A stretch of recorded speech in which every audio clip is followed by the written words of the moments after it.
This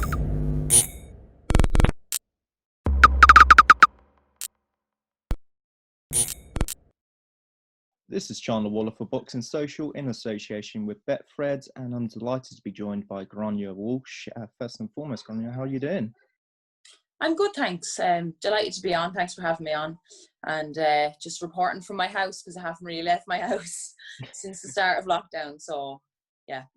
Yeah, we were just kind of like touching on that sort of, obviously the whole coronavirus, putting people in lockdown. What sort of things have you been up to? What sort of training have you been able to do? I've heard that you've got your own you've made your own makeshift gym. Is that correct?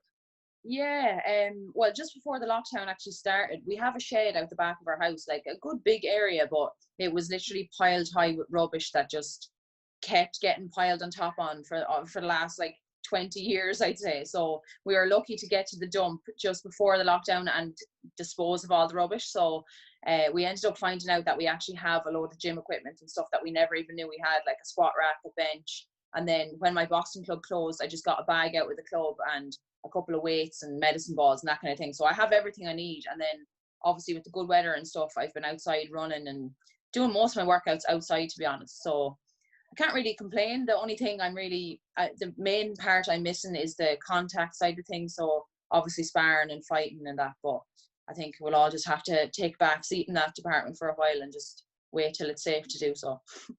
Yeah, like you mentioned like when obviously you think you'll be going back to training like full time and things, like just specifically on sparring, because obviously a lot of people are in that same position where they can't spar. That everyone's kind of able to, go and do runs and a bit of road work and things.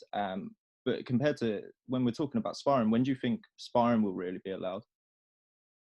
It's so hard to know because like even I've kind of noticed a little bit now since there's been a slight easing of restrictions, like there's way more people out and about in big groups and stuff. So I think we might see a bit of a rise in cases again of the coronavirus in the next 2 to 3 weeks, but hopefully things keep going the way they are and then we can actually get back as soon as possible, because that's the part we're obviously missing the most. Like it's, sometimes we just miss getting punched in the face and punching someone else. So I think that's just part and parcel of the sport. But we're due back in Dublin on the 10th of August. So I think even from then, everything will have to be social distance and there won't be any sparring unless they put really, good restrictions in, take everyone's temperature, make sure that no one is carrying anything into the training venue. So we'll just have to see how it unfolds, really. There's nothing really set in stone at the moment.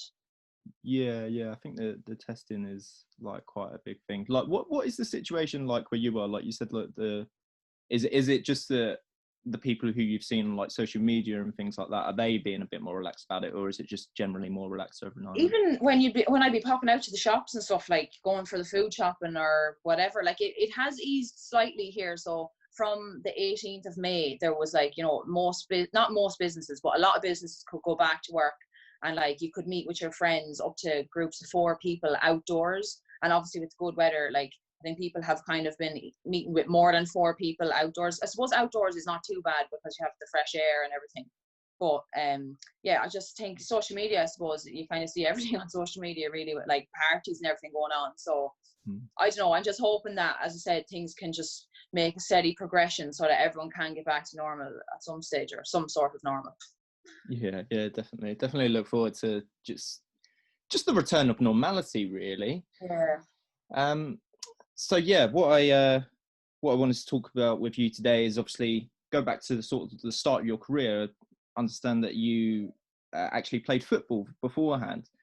So what was that like, obviously coming over from football to boxing, because it's 2 completely different sports, one you get punched in the head, one you're kicking a ball, so talk to me about that change. Crazy. Like I did have an interest in boxing purely because Katie Taylor was Irish and, she's just a massive idol and inspiration to all people everywhere, not even just girls, not even just Irish people. I think all over the world, she's really built, a great pedigree of herself. And like, as a young girl growing up playing sports, she came from a footballing background too. So I always kind of wanted to try boxing, but never really had the courage or, knew where to start really. So it was the first year where I wasn't playing in a summer football league. And Katie Taylor was coming down to my town to like officially open a club that was only across the road from my house. So I was thinking like, right, I'll just show my face at the club for a couple of weeks. I'll get to meet Katie Taylor and I'll train there, keep a bit fit until the soccer came back in September. And then I ended up just meeting my coach and met Katie Taylor and just fell in love with the whole sport and ended up trying to keep the two of them on for about 2 years. And then it just all got a bit much for me. And I was burning the candle really at both ends. I had to just pick one in the end. And I never thought I'd give up soccer because that was like, I wanted to be a professional soccer player, wanted to move to England and play over there and stuff. But I ended up, the individuality just stuck better with boxing. I think I find with soccer, you're dependent on like 10 other people to have the same like work ethic as yourself. And I just felt boxing was kind of, if I win, it's because of me. If I lose, it's because of me. So I just felt it was a bit more straightforward. Yeah.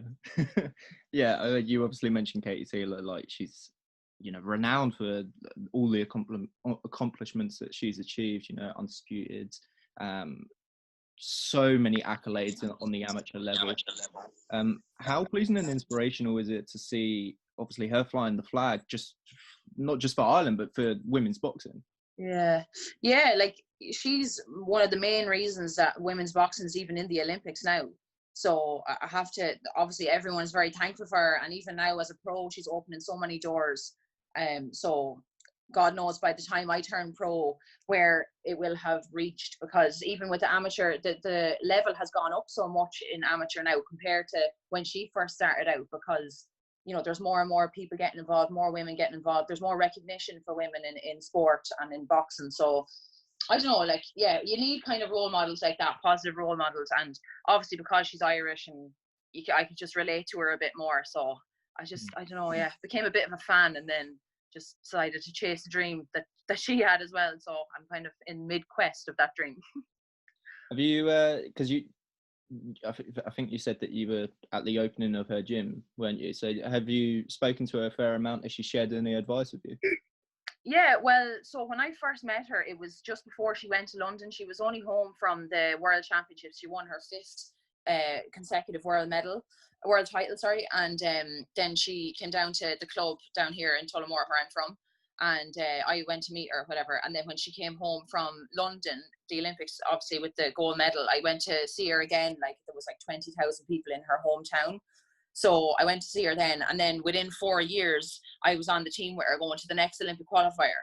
So in the space of 4 years as well, I kind of, showing myself with a good attitude and with the right people around you and, positivity and all, what you can actually achieve in a short space of time. So this is now the 4th year on from that time. So it was 2016 when I was on the team with her, and now we're on another 4 years, and I'm trying to achieve an Olympic dream as well. So I'm kind of taking everything in like 4-year chunks. But yeah, Katie's been great all throughout, all of us. Like even when she's home now, she'd pop into the gym and she'd always have things to say or whatever and a bit of advice here and there. But like she always just says, like, work hard and all that, the usual kind of thing. But she always has time for us, and like we all have great time for her as well. She's obviously doing her own thing over in America, absolutely tearing the place up. So she's great. Like, yeah, was it difficult for you to leave football behind? Yeah, of course. Yeah, and even now, like I'd still follow the women's game because that's kind of where, whether I got there or not, God knows, but like I was on that kind of general ladder moving up the ranks. So I don't know, but I definitely do still follow all the girls now that are playing. Some of them are playing professional in England, some are in the Bundesliga in Germany. And then like with the Irish team and stuff, I'd go to all their home games and stuff. So when I go to the games especially, it makes me miss it a little bit more. But I think I'm just on my own journey now, and I'm not one bit, I don't regret the decision I made at all. Like I'm delighted with where I am at the minute. So things are going well, thank God. Yeah, definitely. Was it always sports that you were interested in? Always sports, yeah.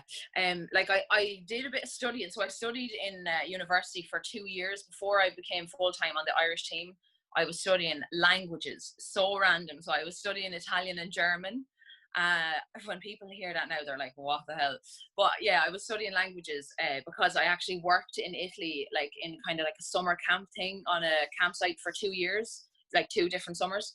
And that's where I kind of got the love for languages. But I ended up deferring my course anyway because of being full-time with the Irish team, and I would have had to move away for a year for study and all. So I will eventually go back to that, but for the moment, I'm just, fully focused on the task at hand. Yeah, and I think as well, like with everything going on, like it's hard to sort of prioritize certain things. It is, and like, you can kind of, everyone's always saying to me, you need a backup plan, and I 100% get that, because you could end up getting like a career-ending injury or something, God forbid that would happen, but like, you do need to have something there to walk away to, because at the end of a career, at the end of your sporting career, when you retire, it's kind of hard to build on, studying from absolute zero then.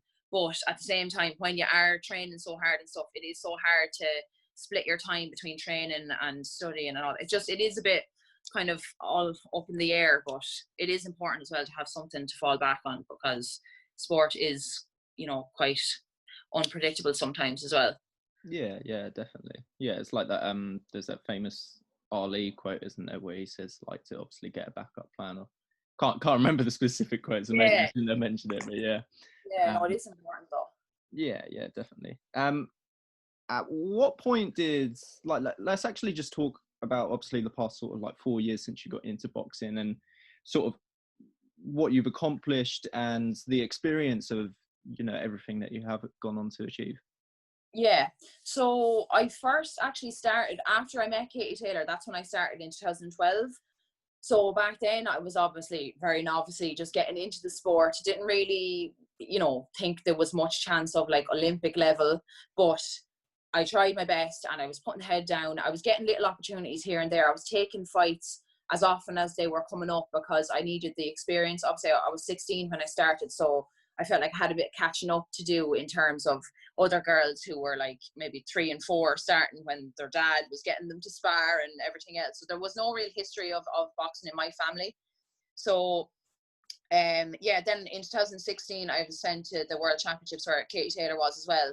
And that was kind of when I got onto the Irish team full time after that. So I've been full time for the last like 4 years.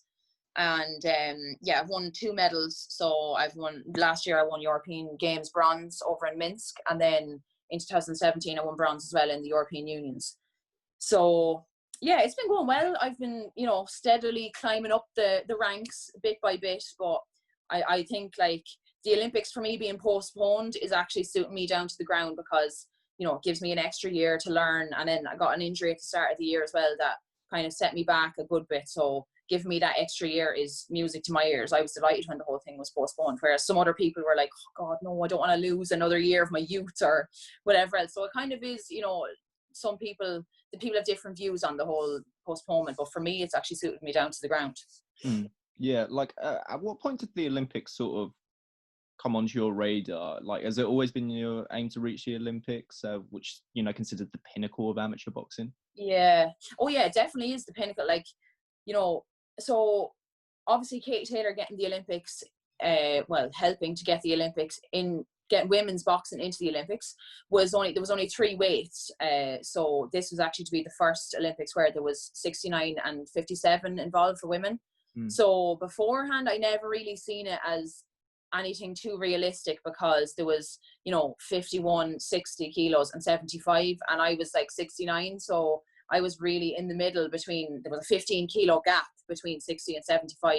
I couldn't go up because I'm too small, and I couldn't go down really because the likes of Katie was there, and Kelly Harrington. There's a couple of big names like in the team. So for me, when it was announced that there was 57 kilo and 69 came in, that's when I was like, right, I need to make my best go at this. I was always training away and hoping that something would come up, but when that really was set in stone, that was when I started to think like, right, I need to get my act together here. I'm chasing this dream for real, like. Yeah, let's come on to obviously the injury that you just previously mentioned. Yeah. And it was before the Olympic qualifiers, like you did mention. Talk to me about the injury and obviously the initial disappointment that you were going to miss out on those qualifiers. What was that like? Yeah. So it was kind of all over Christmas. I was training for a competition that was supposed to be on the 16th of January in Bulgaria. And there was me and another girl from the team. We were both being sent at the same weight division. And it was kind of like a trial to see, how we performed with international opponents. And they were going to kind of assess the whole thing to see who would be sent to the qualifier essentially. So I was raring to go, trained hard all over Christmas, kept a really low profile all over Christmas, and was in really good form. And then it was the 10th of January when it was our first week back in Dublin after the Christmas break. And my last spar of the week against the girl who like is going away, and kind of we're both in the same weight division. And I was sparring her, and I threw my right hand, and whatever way I threw the punch, my right thumb, the ligament in my right thumb just completely ruptured. I knew I was in trouble straight away. Got an MRI, got an X-ray, the whole lot, and was told then a week later I needed surgery. So not ideal. I was obviously extremely upset about the whole thing, because I would never have been back in time for the first qualifier. So I was kind of subject to, I wasn't training obviously for about 3 weeks because I was in a cast and all that sort of stuff. So going from being like one of the fittest I've ever, nearly the fittest I've ever been, to, sitting at home on social media watching all these people train ready for an Olympic qualifier, it was seriously hard mentally. But I had to be as positive as I could, and I had to just sort of wait to see how the other girl gets on in London and everything. But obviously the whole thing was postponed anyway. But it gives me more of a chance now, because I have the extra year to get my hand right again. And I've been working on different things, like more left hand work and different little things like that. I have a few tricks up my sleeve. So yeah, when we get back, I'm hoping that I can prove that I'm worthy of a spot, of a chance even. So we'll see how things go, but I'm doing all the right things, all the little things right. Yeah, it's good to hear. Well, how is the hand now?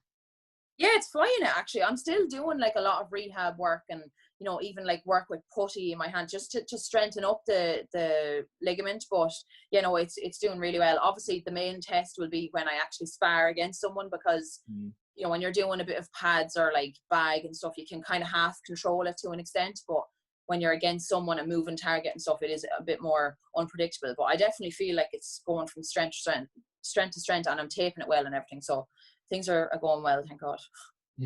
Yeah, and like you've kind of you've kind of mentioned that it's kind of like a blessing in disguise, really, because now that the Olympics are pushed back to 2021, I believe, you have a real shot at sort of going on to the Olympics. Like, what would that mean to you if you can get to the Olympics? Yeah, well, sorry. That's all right. What you call it? Yeah. So obviously, when the whole injury happened, I was like thinking, I in the back of my mind, I was like, oh my God, my Olympic dream for this year is gone. All the little doubts creep in, and there's just, everyone was saying to me, no, it's fine. Like, every cloud is a silver lining. There'll be something good to come out with this. Because I had never, ever been injured in any of my boxing career or soccer career, never got an injury. So I was just wondering, how could I have been so unlucky to get such a big injury at the start of an Olympic year when I needed to be injury-free? But obviously, I never in a million years thought that the Olympics would be postponed. But obviously, it's great that it has been for me.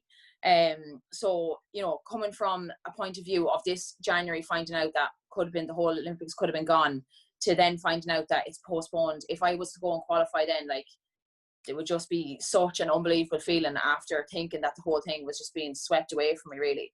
So I'm trying to, make sure that dream becomes a reality. So that's kind of my motivation at the moment, coming from such a low place when I did get injured. Yeah, definitely. And like, it must be great as well. Like, if you do get there, like, your family sound quite supportive of your career from what you said. Yeah, like, it must be great for them to go and see you out there. Yeah. Oh God, even my whole community, like at home, it's just, everyone is so supportive. And like, even when I was playing soccer and stuff, my dad used to drive me all over the country playing soccer and going to training and matches and stuff. And like, I just love to be able to repay them all with, like, an Olympic medal. And obviously, like, the couple of medals and stuff that I've won are great, and it's great for the family and stuff, but an Olympic medal, you don't come by them every day. Like, they're rare. So that's what I'm just desperate to achieve, and I'm not going to stop until I get there. Obviously, like, looking a little bit ahead here, but sort of, if you were to successfully claim gold at the Olympics, and do you think that you'll turn pro after that? Yeah, I haven't really put too much thought into it, to be honest. It's a tough question, because money talks as well. So like, if there was good offers on the table, I'm not in any hurry to go anywhere. So I'm planning to stay on for another 4 years. So until Paris, I'll be 28 by then. So I think, like, you know, hoping all goes well, I'm injury free, and I've been successful as an amateur. If the right offer was on the table, of course I'd have to consider going pro. But it has never really been, you know, some people have this dream of being a pro world champion. I think that comes at the time, but for the time being, like, my dream is to be an Olympic champion. So I'm struggling to look beyond that. So, but like I said, like, you know, things just happen at the right time. And if there was right offers on the table after a good, successful amateur career and an Olympic medal, or possibly two, I'd have to definitely consider it. So, but yeah, as I said, I haven't really put too much thought into it. Yeah, and I think that's fair enough, really. Like, you just got to enjoy it, really, haven't you? So, Yeah. Yeah, okay, perfect. Just before I let you go, I'd like to get your thoughts on a couple of fights. Excuse me, sorry. Starting off with that fight between Katie Taylor and Amanda Serrano. Obviously, before lockdown, that was planned to go ahead on the White Povetkin bill. It looks like it's going to be rescheduled for August. I'm sure you'd be supporting Katie Taylor and picking her to win, but how do you see that fight playing out? In my eyes, it is hard to see anyone beating Katie at her best. I think a lot of people would agree with that too, but obviously you can't argue with the kind of, you know, with the achievements of Amanda Serrano either. Like, she's literally 7-weight world champion. It's mad stuff. So I think it would make for an amazing fight, and for female sport. Like I said, you know, at the minute I'm in the amateur game and Katie's doing great things. She did, when I was just starting out as an amateur, she was kind of building blocks for all of us coming up now, and the level has come up so much. So I think by the time Katie retires, and maybe if I turn pro in the future, the level will be way up again. So I just think, like, all these big fights are good stepping stones to get women's boxing the recognition that it deserves. And, like, because, you know, a couple of years ago, people would have thought, like, oh, women fighting, you know, just kind of, it's different, you know, like, men are kind of just more natural, I suppose, in the fighting game. But I think women have proved in the last couple of years that we're just as good. So I think that fight will be great for women's sport, women's sport, not even just women's boxing, just women's sport, I think. So I don't really know. I'd have to back Katie. I have to say. So we'll see. But I hope it does go ahead for their sake, you know. Yeah, definitely. I mean, it's a huge fight. And yeah, like, exactly like you said, like, people weren't necessarily agreeing. Like, I remember when Katie turned pro, like, and you know, the sort of, there was like a social media backlash, because she was really the sort of, like we were talking about earlier, the one to fly the flag, and what she's gone on to do now is absolutely incredible. What did you make of her fight against Delphine Pursoon? Would you be interested in seeing a rematch? I think everyone would be interested to see the rematch, regardless of who you are or where you're from. Yeah, I remember watching it and I was sweating watching it. I was like, oh my God, I didn't know. You never know in boxing. Like, it is always just going to be a sport of opinions unless someone is knocked out. Like, that's just the bottom line. And Delphine was not getting knocked out. She was going to keep coming no matter what happened. So, it was definitely one of her toughest fights, I'd say, where she really had to go to war and dig deep. All the hard training and stuff really had to come out in that fight. So, to answer your question, yes, I would love to see a rematch, and I think everyone else would as well, just to really solidify what actually happened that night, because I'm sure people have different opinions on, you know, who they think won, and I know how Delphine's side feel as well. So I don't know. I think the rematch would be class. I'd say there'd be some views on that, like, after the first fight, because the first fight was such a thriller as well. So you know, people love to see. It's like when you're watching soccer. There's nothing worse than watching a boring game. Whereas if you have an exciting game where there's goals scored and loads of opportunities and stuff, you're obviously inclined to watch it. So I think the same will go if there's a rematch in that, because it was such a thriller for the first fight. People would love to see the second fight. Yeah, no, it would be an absolutely huge fight. I really hope to see that rematch myself. Like, do you think like that it could take place in Ireland? I know there was talk in the past, like, if that were to happen, that would be huge for the country. Like, as big as it is for Katie to fight on her home turf, like, it would be just so good for the country as well, because obviously Ireland's small, and you know, Katie's like our claim to fame in sport in a big way. So yeah, I think for her it would be amazing to just have her fight in her, like, she's from Dublin as well, Wicklow, but near enough Dublin anyway, and like, to be in the capital and just the whole country would be behind her. I think it would be class, and there'd be such good views, even online and stuff, and like pay-per-view, everything. There'd be just so much money involved in the whole thing. But from an Irish point of view, it would be such a proud moment for the whole nation to have her fight here for a world title again. So I definitely think that'd be a good show. Yeah. Final one here, which was Terry Harper versus Natasha Jonas. Again, one of them that was sort of sorted before lockdown, and I think, you know, they're now looking to put it on Eddie Hearn's Fight Camp series. What do you make of that fight?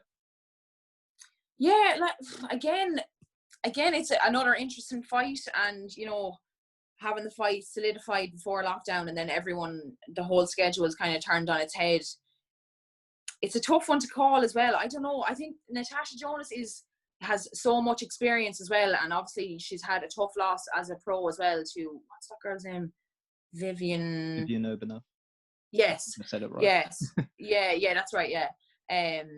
So I think she has a point to prove herself, and then obviously Terry Harper wants to prove the point, fight the big names as well. So I think it's another thrilling fight, and it will be a 50-50 fight. So I think all these fights come down to who wants it more and who's done the hardest training. So I think lockdown has put things into perspective, and people, like I said, myself, are doing the small things right while they have the time. So I think we could see big changes in some fighters by the time this lockdown passes over, because all this free time has got people doing things that they wouldn't usually have done. Obviously some negative, but mostly positive, hopefully. And finally, just because I've forgotten, and obviously whilst we were talking about it, obviously the Fight Camp series that Eddie Hearn's putting on, like that sounds like a brilliant idea really. What do you make of it? What is it, sorry? Eddie Hearn's Fight Camp series. Have you seen anything? Oh yeah, I've seen a little bit. I'm not that familiar with the whole thing though. Yeah, so he's like planning to put on, I think it's 5 fights every week, or 5 fights for one card, and then that'll be like over 5 weeks. And it's all going to take place at the Matchroom HQ, so it's essentially in his back garden. Like, what are your thoughts on that? Yeah, I think it's a great idea. I think like everyone will be anxious to, you know, people are missing sport now more than ever, because like I think it's one of those things you might take for granted when it's on the telly. You turn the telly on, there's a soccer game or there's a fight or something, but I think everyone is missing that now. I don't think people will be taking that for granted anymore. So I definitely all for that. The more fights there is for fight fans and even for just sports fans, I think it'll be great. So I definitely think that's a great idea. Okay, well, yeah, I think that just about sums up everything. Thank you very much for your time. I really enjoyed this, and really looking forward to seeing you progress in the amateurs and hopefully go on to the Olympics. Looking forward to it. Thank you very much. Thanks for having me on. I really enjoyed it as well.